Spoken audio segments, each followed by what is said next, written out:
Hello everyone.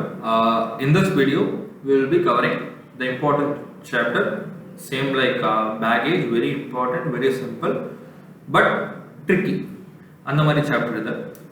This is duty drawback. Duty drawback na என்ன? First அப்படின்னா it is an export incentive. It's an incentive for people who are doing exports.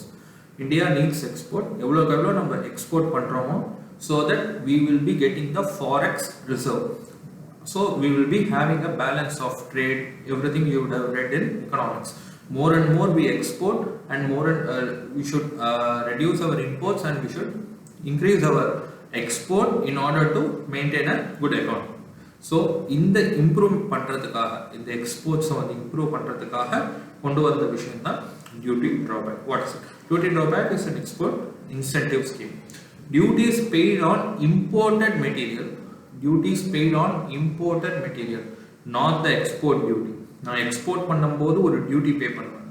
அது சில பொருட்களுக்கு மட்டும்தான் நான் duty பே பண்ணுவேன். நிறைய பொருட்களுக்கு டியூட்டி பே பண்ண மாட்டேன். சரி, எக்ஸ்போர்ட் பண்ணுறோம் அப்படின்னா சில பொருட்களுக்கு டியூட்டி வரும், சில பொருட்களுக்கு டியூட்டி வராது. And this duty drawback is talking about duty which we paid on the imported goods. Once படிங்க. Duty drawback is an export incentive scheme for which the duties paid on any imported material which are used in manufacturing goods. நான் ஒரு goods import பண்றேன், அந்த goods import பண்ணி அதை நான் manufacture பண்ணிட்டு அதை நான் export பண்றேன். அப்போ the goods which I have used for the manufacturing another imported goods, அந்த imported goods க்கு I would have paid duty. That duty I can claim it as a duty drawback. Clear? It is not that export duty, it is the imported goods or duty. I can claim it as a duty drawback and it will be refunded to the importer. Duty drawback is also allowed in case goods imported then exported. அதாவது சில time நான் ட்ரேடரா, அதாவது சில countries, ஒரு country A B C இருக்கு, country A can't directly buy it from country C. அவங்க என்ன பண்ணுவாங்கன்னா country B இருக்குல்ல, country C கிட்ட இருந்து வாங்குவாங்க. From that they will be buying, country A will be buying from B. Now for country B will be importing the goods from country C and they will be exporting it to country A. அந்த concept தான் இவங்க சொல்றாங்க. இதுதான். So ரெண்டு விஷயம். ஒன்று, நான் டைரெக்டாக வாங்கி விற்று, அதாவது இம்போர்ட் பண்ணி எக்ஸ்போர்ட் பண்ணாலும் டியூட்டி ட்ராபேக் பே பண்ணலாம். At the same time, and I am importing the goods and I am manufacturing it and I am exporting. அந்த மாதிரி கேசஸ்லையும் I can use the and அந்த மாதிரி கேஸ்லையும் whatever duty which I paid on the imported goods, I can claim it as a duty drawback. Clear? Next one, duty drawback can be claimed. Duty drawback claim shall be filed within 2 years. அதாவது அதுக்குன்னு ஒரு time limit இருக்கு. நான் 5 years before நான் பண்ண எக்ஸ்போர்ட்டுக்கு நான் I can't claim now. நான் duty drawback claim பண்ணணும்னா duty drawback claim shall be filed within 2 years. Within 2 years from the let export order date. அதாவது நான் எக்ஸ்போர்ட் பண்ணும்போது we have seen in export procedure let export order அப்படின்னு ஒரு order நம்ம provide பண்ணோம். அந்த let export order provide பண்ண டேட்லேருந்து 2 years, அதாவது இப்போ 24 அப்படின்னு இருக்கும் அப்படின்னா 24/20னா இன்னைக்கு 2 years முன்னாடி எவ்வளோ?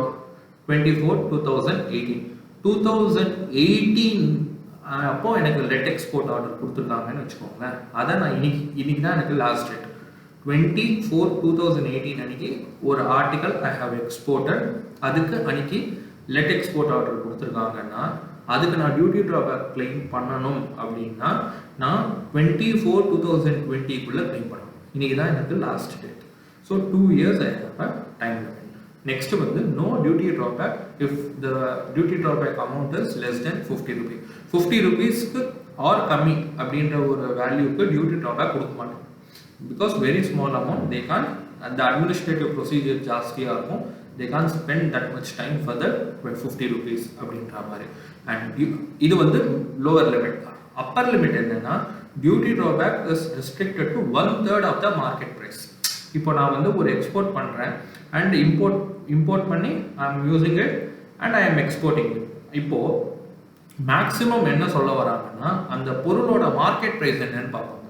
நம்ம எக்ஸ்போர்ட் பண்ணுற பொருளோட மார்க்கெட் ப்ரைஸ் ஆர் இம்போர்ட் பண்ணுற பொருளோட மார்க்கெட் ப்ரைஸ் பார்ப்பாங்க. அதோட 1/3 ஆஃப் த வேல்யூ தான் டியூட்டி ட்ராபேக்காக இருக்கும். Which means 30% of the value of the goods. அதாவது the goods-ஓட the market price will be inclusive of what and what. It will be inclusive of the cost of the material and the tax. என்ன சொல்ல வராங்கன்னா market ப்ரைஸோட 1/3 தான் maximum. For example, I am having a duty of 20,000 rupees. However, the value of the goods is 50,000. 50,000 வேணாம், for the calculation purpose let us keep it as 60,000. 60,000 is the market price of the imported goods. What is the 1/3? 20,000. What I am claiming as the duty drawback? 20,000. Okay, 20,000 allowed.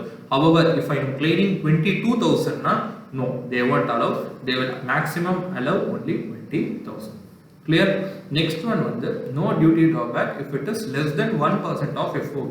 அதாவது duty drawback நான் claim பண்றேன், FOB னா freight on board valuationல பார்க்கலாம். freight on board value னு ஒரு value இருக்கு. அந்த freight on board வேல்யூக்கு 1%க்கு கம்மியா இருக்கக்கூடாது நான் டியூட்டி ட்ராபேக் கிளைம் பண்றது. ஆல்ரெடி நம்ம ஒரு மினிமம் லிமிட் பார்த்தோம், என்னது 50 ரூபி. இன்னொரு ஒரு மினிமம் லிமிட் என்னது, it shall not be less than 1% of FOB. இந்த கேஸ்ல லிசன், இங்க பாத்தீங்க அப்படின்னா 50 ரூபீஸ்க்கு மேல இருக்கும், பட் 1%க்கு கம்மியா இருக்கும். அந்த மாதிரி கேசஸ்ல கூட நோ டியூட்டி ட்ராபேக்.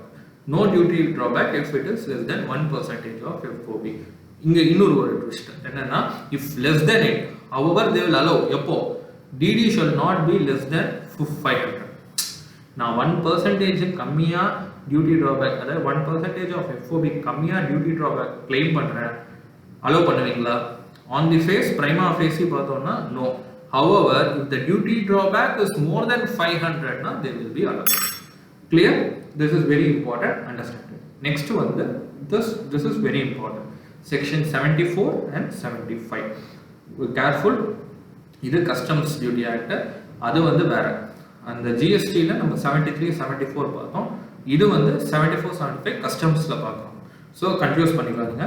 அதுலயும் 73 74 important, இதுல 74 75 important. Okay, don't confuse. Section தெரியலன்னா just write. If you are very confident of the section number, you write it in the exam. Okay, first வந்து பார்க்கலாம், goods exported. First வந்து goods வந்து I have exported without use in India. நான் வந்து goods வந்து யூஸே பண்ணல, டைரக்டா I am selling. I am importing and I am exporting it back. அப்போ என்ன, what are the scenarios அப்படின்றத பார்க்கலாம். Okay, இப்போ goods வந்து நான் இம்போர்ட் பண்ணியிருக்கேன், அதை வந்து வித்தவுட் எனி யூஸ் ஐ ஆம் ரிட்டர்னிங் எக்ஸ்போர்ட்டிங் இட் பேக் அப்படின்னா 98% of import duty I can claim it as a duty drawback. However இதில் வந்து excluding GST and cess. See, இதுதான் நம்ம பார்த்தது. See, I am importing goods without any use I am exporting it back. இந்த மாதிரி கேசஸ்க்கு வந்து 98% of import duty excluding GST and cess I can claim it as duty drawback. Clear? Now, இப்போ another case பார்ப்போம். இப்போ some cases என்ன ஆகும்னா, நான் use பண்ணி இம்போர்ட் பண்ணியிருப்பேன், கொஞ்ச நாள் யூஸ் பண்ணிட்டு திருப்பி எக்ஸ்போர்ட் பண்ணுறேன், ரிட்டர்ன் பேசிஸ் மாதிரி. அந்த மாதிரி ரிட்டர்ன் பண்ணுற ஐட்டம்ஸும் இதில் கவர்டு. அந்த மாதிரி கேசஸ்க்கு என்ன கொஷின்? ஃபர்ஸ்ட் வந்து பார்த்தது I have imported, I haven't used it, I am exporting it back. Straight I am exporting it back na 98% of the duty I can claim it as duty drawback. இப்போ நான் use பண்றேன், use பண்ணிட்டு I am exporting it back அப்படின்னா what is the provisions அப்படின்னா, first வந்து no duty drawback for, இப்போ நான் use பண்ணிட்டேன் அப்படின்னாலே I can't claim duty drawback. என்னென்ன பொருளுக்கு? ஃபர்ஸ்ட் வந்து வேரிங் அப்பேரல்ஸ், ட்ரெஸ் அந்த மாதிரி பொருள்லாம் ஒன்ஸ் நம்ம யூஸ் பண்ணிட்டோம்னா அதுக்கு வந்து வேல்யூ போயிடுச்சு. So you can't claim any duty drawback on re-export of these type of goods. Tea chests, exports, cine films, paper plates, X-ray films, இதெல்லாம் ஒன் டைம் யூஸ். இது ஆல்ரெடி ஒன்ஸ் ஒருத்தர் வாங்கிட்டாங்க அப்படின்னாலே அது யூஸ்க்கு வந்த மாதிரி தான். அதுக்கப்புறம் you can't sell it to another person. Second one என்ன அப்படின்னா for goods other than motor vehicle. So இந்த கூட்ஸ்க்கெல்லாம் டியூட்டி ட்ராபேக் கிடையாது. எது எதுக்கு? வேரிங் அப்பேரல், டீச்சர்ஸ், அதுக்கப்புறம் எக்ஸ்போஸ்ட் சினி ஃபிலிம்ஸ், இதுக்கு எல்லாத்துக்கும் டியூட்டி ட்ராபேக் கிடையாது. நெக்ஸ்ட் வந்து goods other than motor vehicle. இப்போ நான் வந்து goods other than motor vehicle I am using it for private or personal use. அப்போ என்ன சார் ப்ரொவிஷன் அப்படின்னா, if I am using a particular product for 0 to 3 months, I can 3 months நான் use பண்ணேன், அதுக்கப்புறம் நான் திருப்பி வந்து ரீஎக்ஸ்போர்ட் பண்ணிட்டேன். பர்சனல் யூஸுக்கு நான் 3 months யூஸ் பண்ணேன், அப்புறம் ரீஎக்ஸ்போர்ட் பண்ணிட்டேன்னா 95% of the duty you can claim it as duty drawback. 3 to 6 னா 85, 6 to 9 னா 75. எவ்வளோக்கு எவ்வளோ நம்ம யூசேஜ் டேட்ஸ் பீரியட் ஜாஸ்தி ஆகுதோ அவ்வளோக்கு அவ்வளோ டியூட்டி ட்ராபேக் கம்மியாகிட்டே வரும். அதாவது மோட்டார் வெஹிக்கிள் தவிர அதர் பொருட்கள் ஐ am using it for personal use and I have imported it and I am re-exporting it back. அப்படின்னா this much percentage of the import duty I can claim it as duty drawback. So 0 to 3, 3 to 6, 6 to 9, 9 to 12, 12 to 15, 15 to 18, more than 18. என்னென்ன? 95, 85, 75, 70, 65, 60, 0. So அந்த மாதிரி. Next வந்து for motor vehicle. Sir, what is the provisions for motor vehicle? If I am importing a motor vehicle, I am using it, I am re-exporting it back. What is the provision? First usage, inga வந்து என்னன்னா, how much is the duty I can claim? Means import duty minus percentage of duty drawback per quarter. இங்க வந்து per quarter நம்ம எவ்வளோ claim பண்ணணும், எவ்வளோ வந்து allowed கிடையாதுன்னு கொடுத்துருக்காங்க. The percentage means per quarter you can't claim this much. Per quarter you can't claim this much. Suppose first year நான் ஒரு motor vehicle import பண்ணிருக்கேன். I am using it for 1 year. So what is the maximum duty drawback I can claim? This question. What is, for example, 1 crore is the cost of the motor vehicle. Duty is 20 lakhs. இப்போ 20 lakhs I am using this motor vehicle for 1 year and I am re-exporting it back. So எவ்வளோ நான் duty drawback இந்த இதில் claim பண்ண முடியும்? So 20 lakh is my import duty. How many quarters I have used it? 1 year use பண்ணேன்னா 4 quarters. What is the percentage? 16%. 16% per quarter. அதாவது 16% into 20 lakh. That 84% of 20 lakh I can claim it as a duty drawback. I think you understood it. Next second year க்கு போனீங்கன்னா 3 years. அதாவது first year வந்து 4444, second year 3333. For example, நான் ஒரு motor vehicle import பண்றேன், same provisions, 1 crore motor vehicle, 20 lakhs is the duty, import duty I paid. I have used it for 3 years and 2 months. I have used it for 3 years and 2 months and I am re-exporting it back. What is the duty drawback I can claim? That's the question. 3 years, 2 months. I have used it for 2 months. Per quarter or part thereof. So, the 2 months in one quarter consider.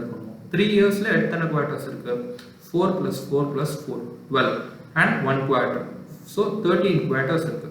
So, இதுக்கு எப்படி நான் reduce பண்ணணும்னா, first year க்கு வந்து 4444, how much? 16. Second year க்கு 3333, how much? 12. 16 plus 12, 28. Third year க்கு 2.5, 2.5, 2.5, 2.5, total 10. So overall total for 3 years என்ன? 16 plus 12 plus 10, which is equal to 38. And fourth year ல வந்து ஒரு quarter, how much? 2%. So overall எவ்வளோ? 16 plus 12 plus 10 plus 2, which is 40%. 40% of 20 lakhs is 8 lakh. 20 lakh minus 8 lakh is 12 lakh. So I can claim duty drawback of 12 lakh. Hope you are clear. Next one, the goods imported used in manufacturing then exported. அதாவது நான் goods import பண்றேன், அதை என்னோட manufacturing use பண்ணிட்டு அதை I am exporting it back. Now what are all the provisions? First one என்னன்னா, goods shall be re-exported without any time limit. அதாவது export பண்றதுக்கு டைம் லிமிட்ல எதுவும் இல்லை, இன்னைக்குள்ள எக்ஸ்போர்ட். நம்ம வந்து ரீஇம்போர்ட் கேஸ்ல பார்த்தோம், அந்த ரீஎக்ஸ்போர்ட் வந்து வித்தின் 1 இயரில் we have to re-exportனு we have seen. அந்த மாதிரி ரெஸ்ட்ரிக்ஷன்ஸ் எதுவும் கிடையாது to claim duty drawback. Okay, next வந்து goods need to be identified. அதாவது நான் இம்போர்ட் பண்ண கூட்ஸ் வந்து நான் எக்ஸ்போர்ட் பண்ணுற கூட்ஸை ஐடென்டிஃபை பண்ணக்கூடியதாக இருக்கும். அது வந்து இதுதான் நான் இங்கே யூஸ் பண்ணியிருக்கேன் அப்படின்னு I should identify. Next refund of custom duty will be available. However ஐஜிஎஸ்டியும் ஜிஎஸ்டி செஸ்ஸும் ஜிஎஸ்டி ஆக்ட் படி தான் நான் வாங்கிக்கிறேன்.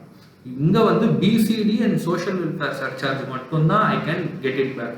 IGST and cess I have to go to GST பேசிஸில் ரீஃபண்ட் எவ்வளவோ அதை தான் நான் வாங்கணும். கிளியர்?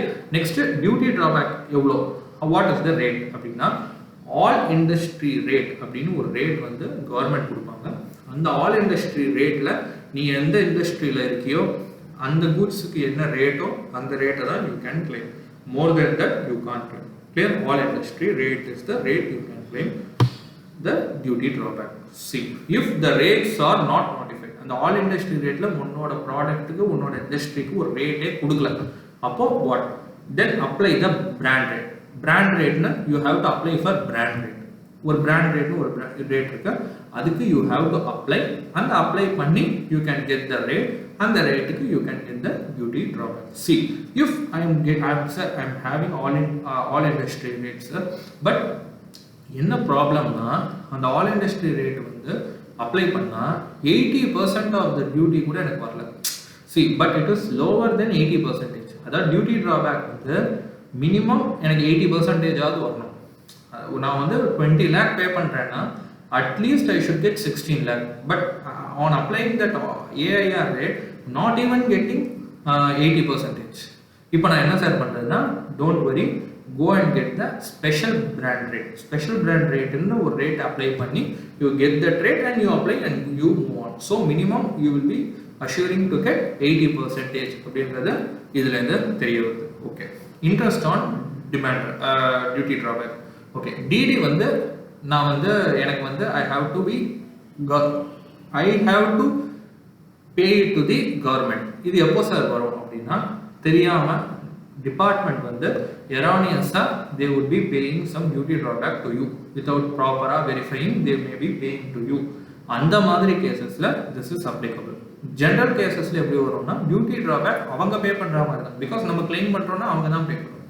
அது டியூட்டி drawback payable, அதுதான் normal case. sometimes erroneously if they pay you have to pay interest on that.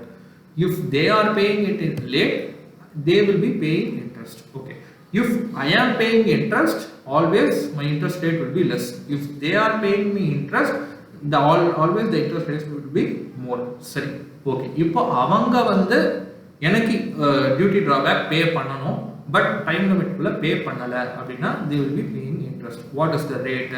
6%. எனிலேருந்து from expiry of 1 month of date of filing the claim to date of recovery, date of payment. இந்த டேட்டுக்குள்ள இருக்கிற பீரியடுக்கு they will be paying the 6%. if recoverable அப்படின்னா from the granting erroneous refund to the date of payment. நான் திருப்பி இன்னைக்கு அவங்களுக்கு பே பண்றேனோ அந்த date இனிலேருந்து from granting எரானியஸ் ரீஃபண்ட்லேருந்து நான் அந்த எரானியஸ் ரீஃபண்டை திருப்பி கொடுக்குற வரையும் எத்தனை நாள் இருக்கோ அத்தனை நாளைக்கு நான் 15% இன்ட்ரெஸ்ட்டும் சேர்த்து பே பண்ணுவோம். This is with respect to duty drawback, very important from the exam point of view. All the best.